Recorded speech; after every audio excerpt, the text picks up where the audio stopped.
Assalamualaikum Sobat Islam Trending, semoga kita semua diberi kesehatan dan rezeki yang melimpah. Kali ini kita akan menceritakan kisah tentang Abu Nawas. Suatu hari, ada 3 orang bijak dan pandai pergi berkeliling negeri mencari jawaban atas pertanyaan-pertanyaan mereka. Ketiga orang tersebut sangat terkenal pintar akan tetapi juga licik. Sampailah mereka di desa Abu Nawas tinggal. Orang-orang desa tersebut dibuat kewalahan menghadapi mereka. Akhirnya para penduduk bersepakat untuk menyerahkan permasalahan tersebut pada Abu Nawas untuk menghadapi kepintaran dan kelicikan ketiga orang tersebut. Kali ini kepandaian Abu Nawas diuji oleh 3 orang bijak.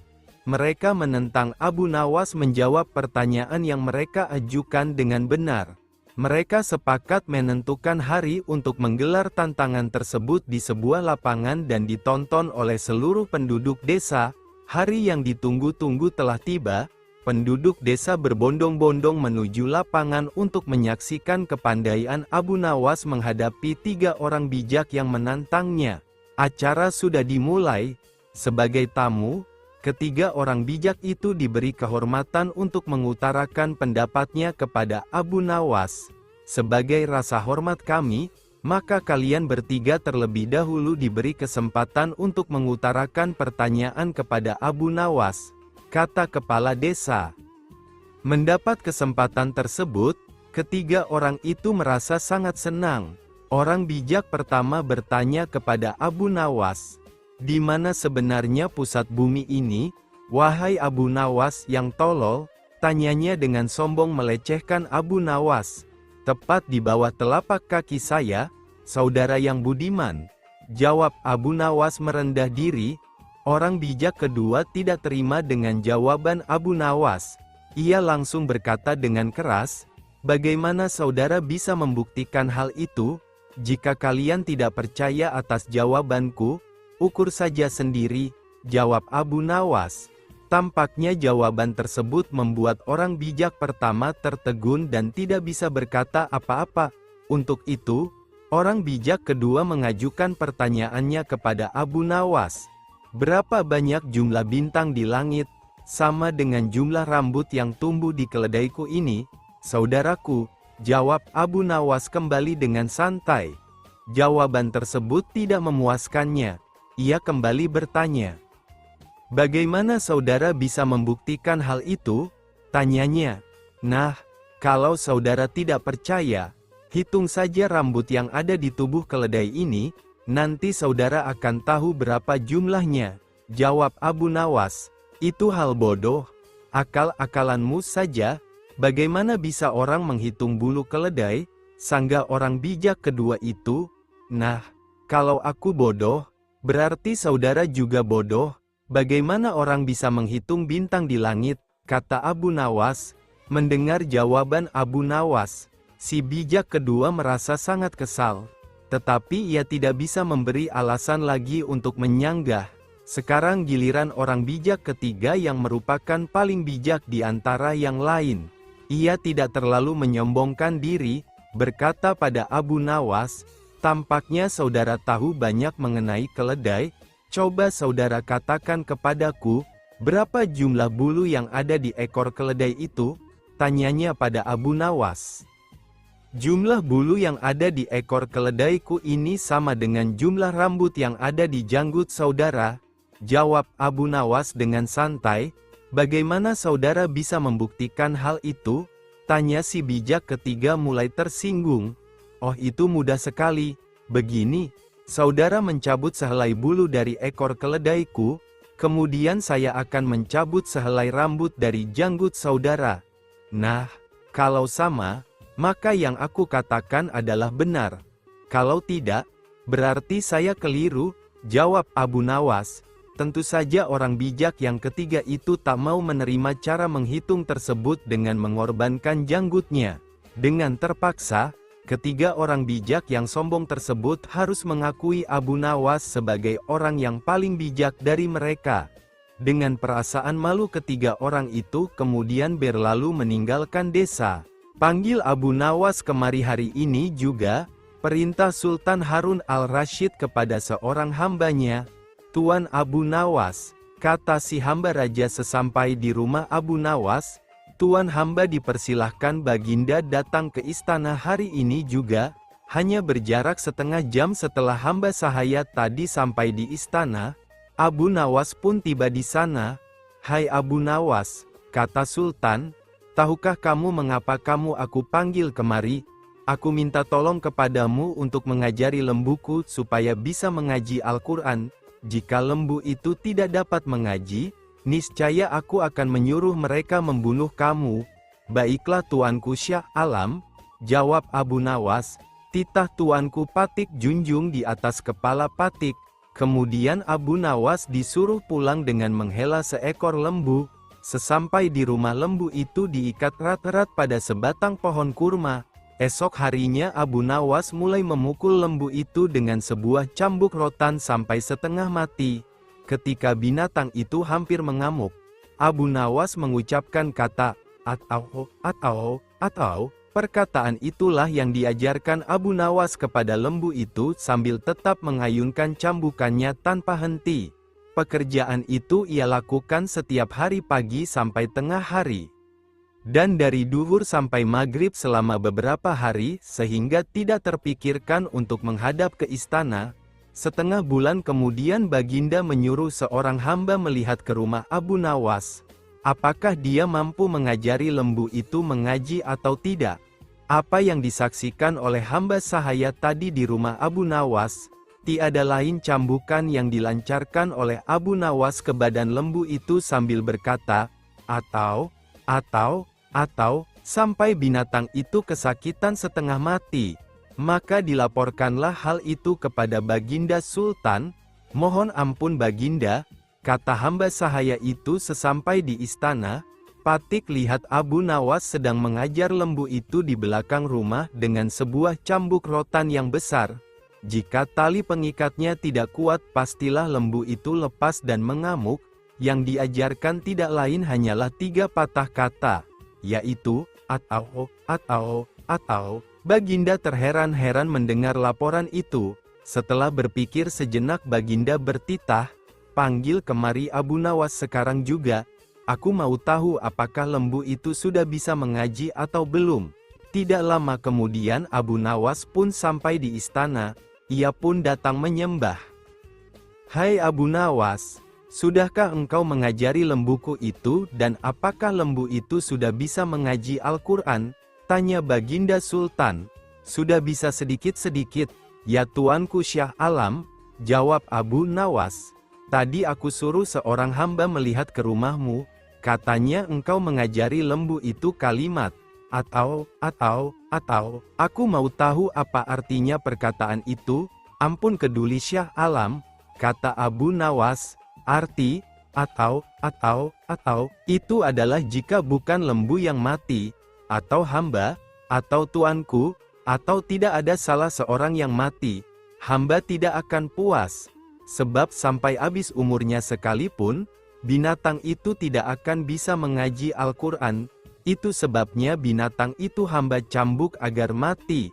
Dengan demikian hamba senang karena pekerjaan hamba dapat selesai, atau hamba yang mati, atau paduka yang mati, atau salah satu.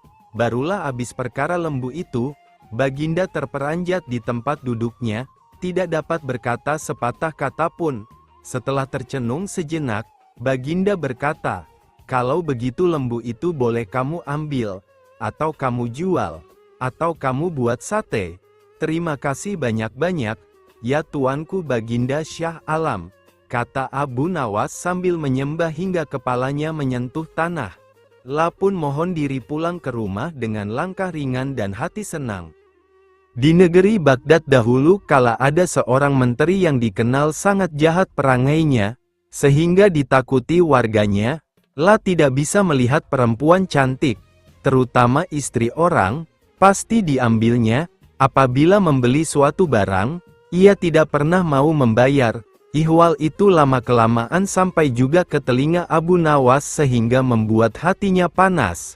Maka Abu Nawas pun pasang niat tidak akan meninggalkan daerah itu sebelum sang menteri menghembuskan nafas terakhir alias mati. Kemudian Abu Nawas berangkat ke tempat menteri itu tinggal dan sengaja menyewa rumah yang berdekatan untuk melakukan investigasi.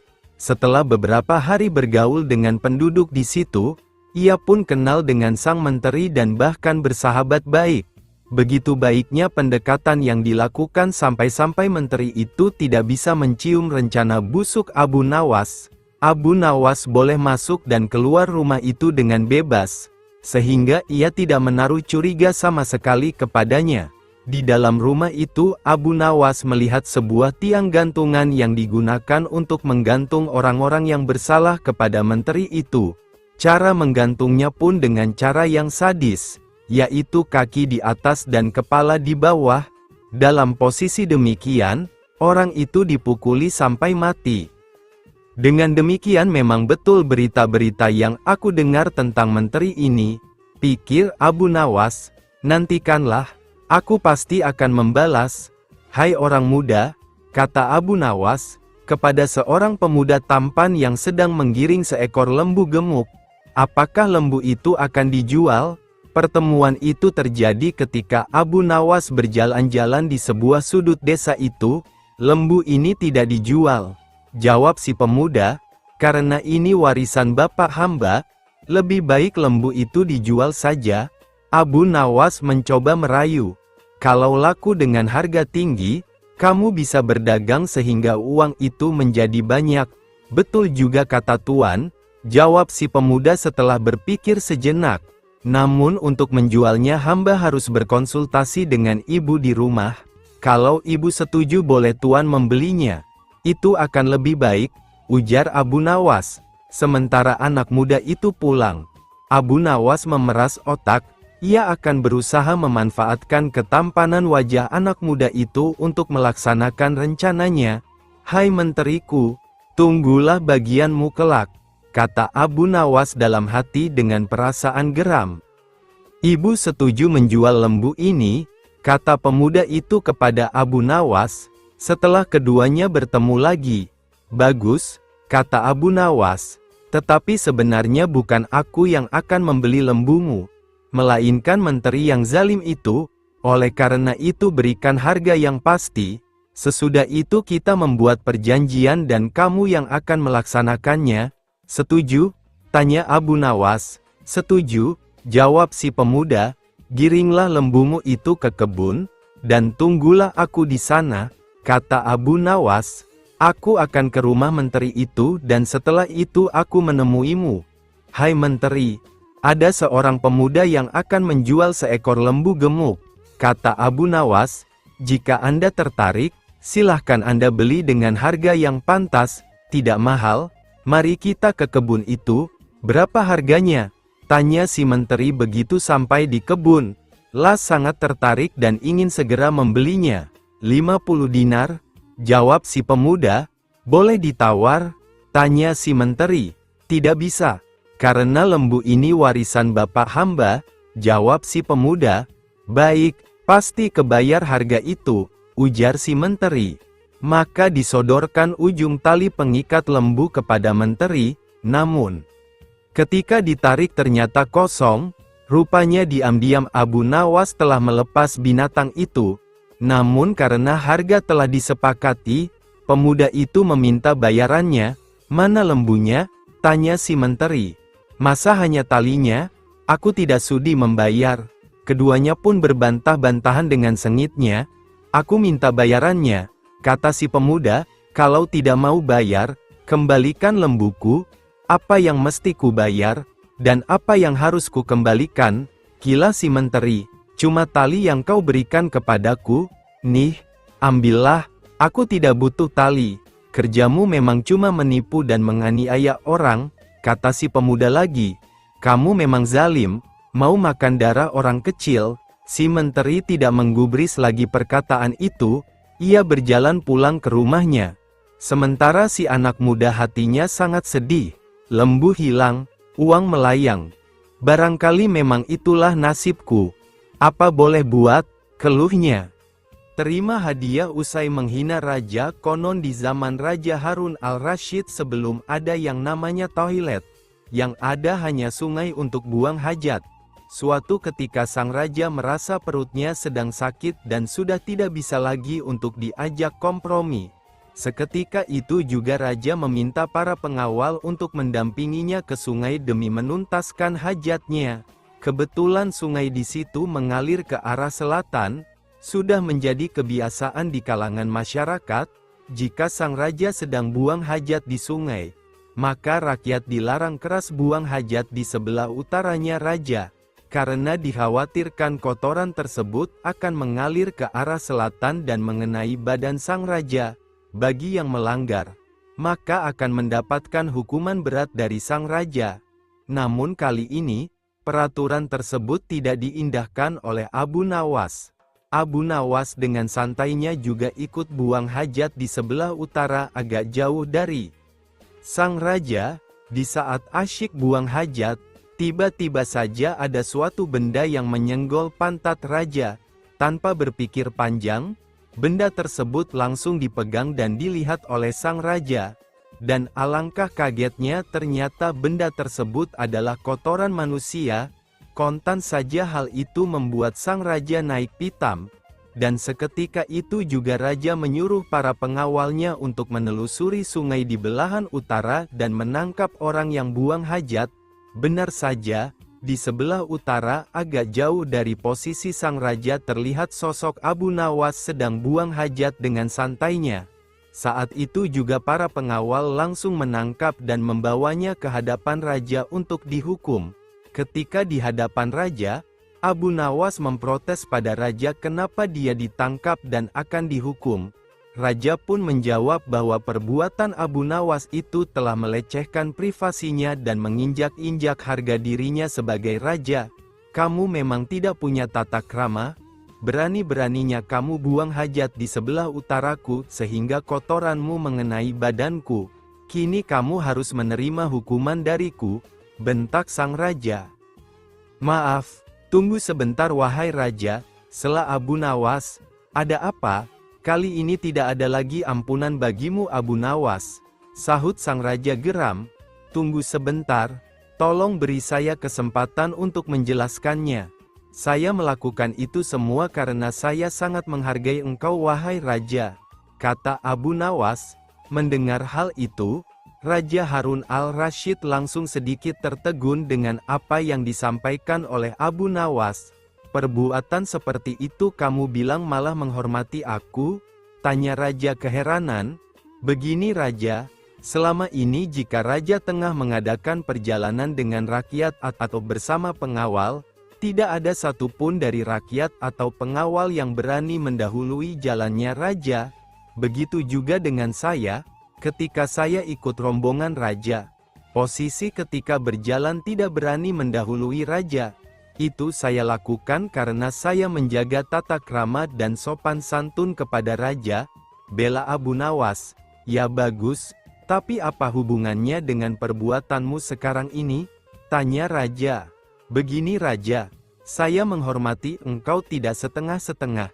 Ketika saya buang hajat, saya memilih di sebelah utara raja dan hal ini saya lakukan karena saya khawatir jika di sebelah selatan raja, maka nanti kotoran saya tidak sopan kepada. Mendengar penjelasan Abu Nawas, raja pun tersenyum. Dia tidak jadi marah dan menghukum Abu Nawas. Tetapi Abu Nawas malah diberi hadiah karena alasannya masuk akal. Antara sahabat dan keyakinan, Abu Nawas, kata Baginda Raja Harun al-Rasyid, daulat paduka yang mulia, jawab Abu Nawas. Aku akan berterus terang kepadamu bahwa kali ini engkau aku panggil bukan untuk kupermainkan atau aku perangkap. Tetapi aku benar-benar memerlukan bantuanmu. Kata Baginda, apakah gerangan yang bisa hamba lakukan untuk paduka?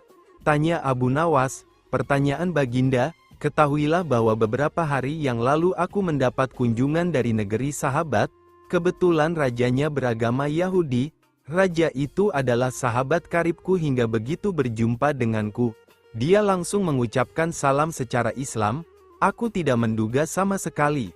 Tanpa pikir panjang aku membalas salamnya sesuai dengan ajaran agama kita, yaitu kalau mendapat salam dari orang yang tidak beragama Islam hendaklah engkau jawab dengan wassalamualaikum. kecelakaan bagi kamu." Tentu saja dia merasa tersinggung. Dia menanyakan mengapa aku tega membalas salamnya yang penuh doa keselamatan dengan jawaban yang mengandung kecelakaan. Saat itu sungguh aku tak bisa berkata apa-apa selain diam. Pertemuanku dengan dia selanjutnya tidak berjalan sebagaimana mestinya. Aku berusaha menjelaskan bahwa aku hanya melaksanakan apa yang dianjurkan oleh ajaran Islam, akan tetapi dia tidak bisa menerima penjelasanku. Aku merasakan bahwa pandangannya terhadap Islam tidak semakin baik, tetapi sebaliknya. Namun bila engkau mempunyai alasan lain yang bisa aku terima, kita akan tetap bersahabat. Begitu kata sahabat karibku itu.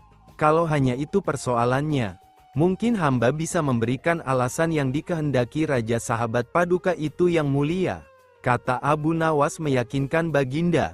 Mendengar kesanggupan Abu Nawas, Baginda amat riang dan Raja pun berulang-ulang menepuk pundak Baginda.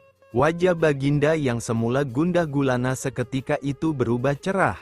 "Cepat katakan wahai Abu Nawas, jangan biarkan aku menunggu," kata Baginda tak sabar. Jawaban Abu Nawas, "Baginda yang mulia, memang sepantasnya lah kalau Raja Yahudi itu menghaturkan ucapan salam keselamatan dan kesejahteraan kepada Baginda. Karena ajaran Islam memang menuju keselamatan dari siksa api neraka dan kesejahteraan menuju surga. Bukankah Islam mengajarkan tauhid yang berarti tidak menyekutukan Allah, juga termasuk tidak menganggap Allah mempunyai anak? Nah, ajaran tauhid ini tidak dimiliki oleh agama-agama lain termasuk agama yang dianut Raja Yahudi Sahabat Paduka itu. Ajaran agama Yahudi menganggap Uzair adalah anak Allah, Maha Suci Allah dengan anggapan itu dan tidak pantas Allah mempunyai anak. Sedangkan orang Islam membalas salam dengan ucapan wassalamualaikum, kecelakaan bagi kamu, bukan berarti mendoakan agar kamu celaka, akan tetapi semata-mata karena ketulusan dan kejujuran Islam yang masih bersedia memperingatkan orang lain atas kecelakaan yang akan menimpa bila mereka tetap berpegang teguh pada keyakinan yang keliru. Seketika itu juga kegundahan Baginda Raja Harun al-Rasyid sirna.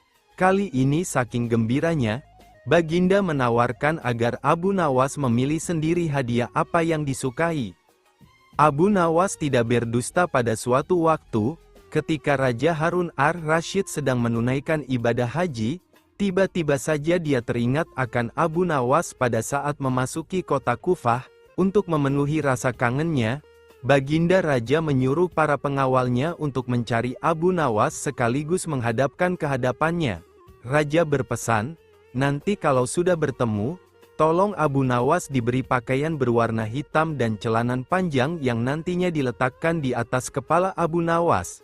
Para pengawal bergegas melaksanakan perintah itu meskipun mereka berpikir bahwa ini adalah suatu permintaan yang aneh sekali. Setelah mencari ke segala penjuru kota, akhirnya Abu Nawas bisa ditemukan juga. Tak berapa lama kemudian Abu Nawas datang juga dengan pakaian hitam dan celanan panjang yang ditaruh di atas kepalanya. Setelah ada di hadapan raja, Abu Nawas berkata, "Wahai Baginda, Amirul Mukminin, aku memohon kepada Allah SWT semoga Allah memberikan rezeki dan melapangkan anugerahnya kepada tuanku," kata Abu Nawas. "Ya, terima kasih, amin," jawab Raja Harun ar-Rasyid. Setelah kejadian itu, Raja Harun ar-Rasyid pergi meninggalkan kota Kufah dan melanjutkan perjalanan. Banyak penduduk Kufah yang terheran-heran dengan tingkah laku Abu Nawas itu.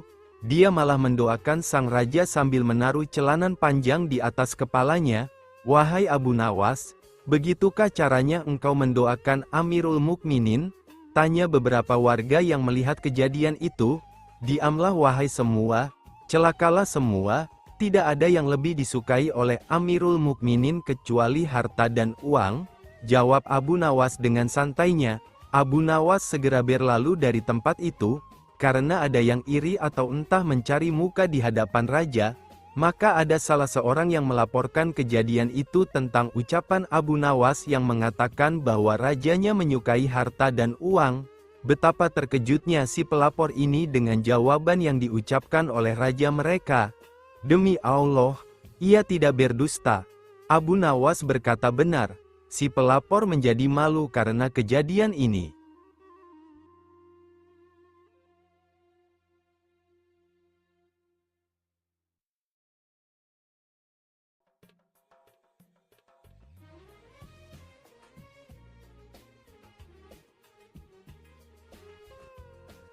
Al-Kisah, pada suatu malam dalam tidurnya Baginda Raja Harun al-Rasyid bermimpi bertemu seorang lelaki tua. Dalam mimpinya laki-laki itu tua berpesan kepadanya jika negeri yang dipimpinnya akan ditimpa musibah.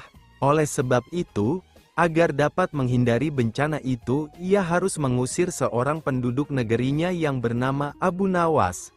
Esoknya setelah ia terbangun Baginda Raja mulai gelisah hatinya mengingat mimpi yang dialami semalam. Ia kemudian memerintahkan kepada pesuruhnya untuk menghadirkan Abu Nawas ke istana. Tatkala Abu Nawas telah berada di istana, Baginda kemudian berkata kepada Abu Nawas, "Hai Abu Nawas, semalam aku bermimpi yang sangat aneh, dan aku merasakan jika mimpi itu adalah suatu pertanda buruk bagi negeriku. Dalam mimpiku aku bertemu seorang laki-laki tua yang memakai pakaian serba putih. Ia mengatakan kepadaku jika negeri ini akan ditimpa bencana yang sangat besar. Agar itu tidak terjadi, ia berpesan agar aku mengusir seorang rakyatku dari negeri ini yang bernama Abu Nawas.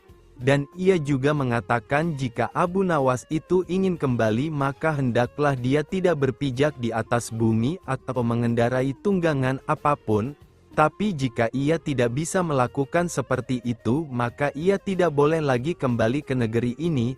Oleh sebab mimpi itu maka aku yakin ada sebuah kesialan atas dirimu.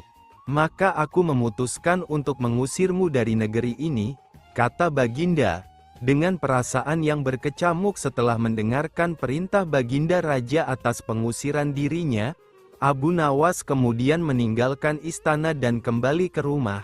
Ia menceritakan kepada istrinya tentang apa yang telah dititahkan Raja kepadanya. Istrinya merasa sangat sedih. Abu Nawas kemudian pergi meninggalkan keluarganya dengan bekal yang dibawa seadanya. Ketika dalam perjalanan ia terus memohon kepada Tuhan agar diberi petunjuk, ia pun terus memutar otaknya agar dapat keluar dari masalah itu. Abu Nawas terus berjalan tanpa tujuan yang pasti hingga ia berada di sebuah negeri.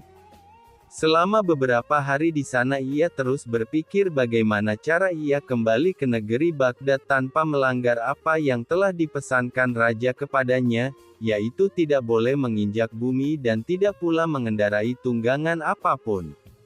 Bukan Abu Nawas namanya jika ia memiliki keputusasaan. Abu Nawas tidak berputus asa atas apa yang telah menimpanya.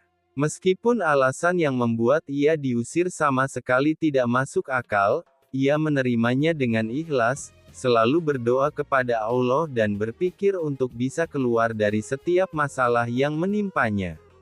Tibalah pada suatu hari ia merasa rindu berat kepada keluarganya di negeri Baghdad.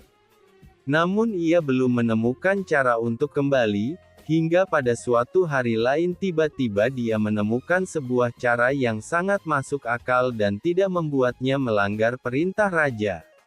Setelah ia menemukan cara tersebut, Abu Nawas segera mempersiapkan segala sesuatu dan bersiap-siap untuk kembali ke kampung halamannya. Kabar kembalinya Abu Nawas mulai tersebar dalam negeri hingga ke telinga Baginda. Rakyat menyambut gembira kepulangan Abu Nawas karena kecintaan akan dirinya. Baginda Raja juga ikut senang, tapi dalam suasana yang berbeda. Jika rakyat senang karena mereka menyukai Abu Nawas, Baginda Raja senang karena kali ini ia dapat leluasa memberi hukuman kepada Abu Nawas. Baginda berpikir pasti mustahil Abu Nawas dapat kembali tanpa berpijak pada bumi atau menunggangi sesuatu. Tibalah Abu Nawas di istana dan menghadap Baginda Raja. Kehadirannya di istana membuat Baginda Raja sangat kaget ketika melihat Abu Nawas bergelantungan mengikat dirinya di bawah seekor keledai, dan kemudian Abu Nawas berkata kepada Baginda Raja, "Wahai Baginda Raja, bukankah engkau telah mengusirku dari negeri ini? dan melarangku kembali dengan berjalan memijak bumi dan tidak pula boleh menunggang apapun. Maka oleh sebab itu aku telah kembali dengan tidak memijak pada bumi dan tidak pula menunggung apapun, kecuali aku bergelantungan di bawah perut keledai.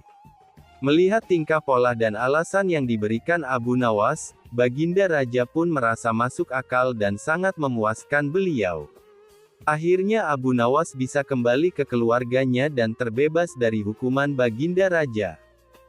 Di mata Khalifah Harun al-Rashid, figur Abu Nawas memang lihai. Dia tidak hanya lucu tetapi juga bijaksana sehingga tidak dapat dipandang enteng.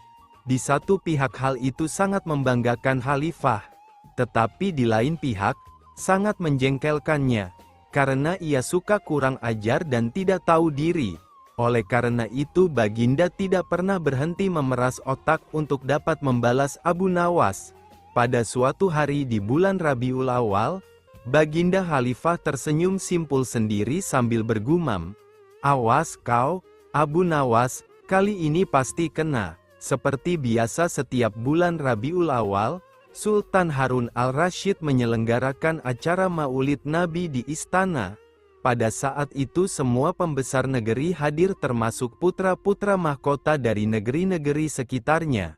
Tapi Abu Nawas tidak tampak. "Panggil dia kemari," perintah Khalifah kepada punggawa. Setelah Abu Nawas datang menghadap, dimulailah acara hari itu. Semua hadirin dipersilahkan berdiri, kemudian masing-masing disirami air mawar yang menebarkan bau sangat harum, kecuali Abu Nawas, telah disiram dengan air kencing. Sadarlah Abu Nawas, bahwa dia dipermalukan Khalifah di depan para pembesar negeri, telah bungkam 1000 bahasa, namun di dalam hati ia berkata, "Oke, Khalifah, hari ini kau beri aku kuah, esok akan kubalas kamu dengan isinya." Selesai upacara, semua orang pamitan kepada Baginda dan pulang ke rumah masing-masing. Begitu pula dengan Abu Nawas. Sejak itu Abu Nawas tidak pernah menginjakkan kakinya ke istana. Tak kurang Khalifah pun rindu berat kepadanya. Karena bagaimanapun Abu Nawas selalu dapat menghibur hatinya. Ada saja celotehan-celotehan Abu Nawas yang membuat suasana Balairung jadi hidup. Ketika Khalifah memanggilnya, Abu Nawas tidak bersedia memenuhi panggilan itu, dengan alasan sakit, meski panggilan tersebut disampaikan terus-menerus. Setiap kali punggawa datang setiap kali itu pula Abu Nawas bilang sakitnya makin serius. Baginda pun khawatir dengan sakitnya Abu Nawas, maka ditengoknya Abu Nawas ke rumahnya diiringi beberapa orang petinggi kerajaan.